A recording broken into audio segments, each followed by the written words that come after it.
కరీంనగర్ జిల్లా తిమ్మాపూర్ మండలం ఎల్ఎండి కాలనీలోని శ్రీ వెంకటేశ్వర స్వామి వారి దేవాలయంలో సోమవారం రాత్రి గుర్తు తెలియని దుండగులు చోరీకి పాల్పడ్డారు. ఆలయ అర్చకుడు తాళాలు వేసుకుని వెళ్లిన తర్వాత దుండగులు ఆలయంలోకి ప్రవేశించి ప్రధాన ద్వారాలను పగలగొట్టి స్వామి అమ్మవార్లకు తొడిగిన పలు ఆభరణాలను దొంగిలించారు. మంగళవారం ఉదయం ఆలయానికి వచ్చిన అర్చకులు, సేవకులు తాళాలు పగలగొట్టి ఉండటాన్ని గమనించి ఆలయ కమిటీకి సమాచారం అందించారు. పోలీసులు క్లూస్ టీం సంఘటనా స్థలానికి చేరుకుని విచారణ చేపట్టారు. ఇప్పుడు ఎక్కడ ఇప్పుడు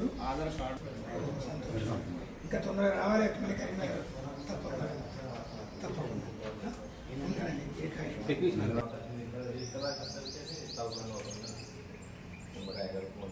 సాయంత్రం వెళ్తాను ఈ లోపల ఏడు బాబు క్లోజ్ చేసి వెళ్ళాడు.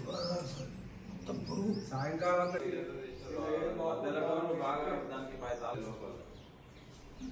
ఇన్ఫార్మ్ చేశాము. ఇప్పుడే వారు వెంకటాచార్యులు అర్చకుణ్ణి ఈ యొక్క స్వామివారి యొక్క ఎల్ఎండి కాలనీలోని వెంకటేశ్వర ఆలయంలో ఈరోజు ఉదయం వచ్చేసరికి ద్వారం మొత్తం పగలగొట్టి ఉన్నవి.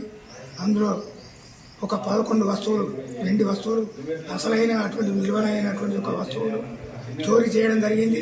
వెంటనే మా యొక్క యాజమాన్యం వారికి, తర్వాత మా యొక్క కర్మచారి అయినటువంటి మల్లయ్య కూడా ఈ యొక్క దేవస్థాన యాజమాన్యం వారికి కంప్లైంట్ చేయడం జరిగింది. దాని తర్వాత పోలీస్ శాఖ వారికి, మా లక్ష్మారెడ్డి గారి రిపోర్టర్ గారికి అందరికి కూడా తెలియజేయడం జరిగింది. వచ్చిన తర్వాత అంత మొత్తం వారి యొక్క పర్యవేక్షణలో ఇప్పటి వరకు అన్ని ఏర్పాటు చేయడం జరిగింది.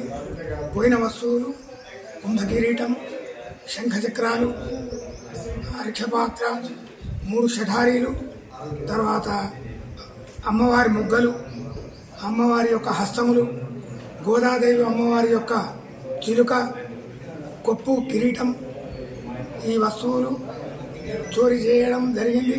దీని విషయంగా మా యొక్క దేవస్థానం వారికి కూడా ఈ విషయాన్ని విన్నవించడం జరిగింది. లక్షల వరకు విలువైనటువంటి వస్తువులు చోరీ చేయడం జరిగింది. కాబట్టి దీన్ని మీరు పోలీసులకు ఇచ్చారా సమాచారం?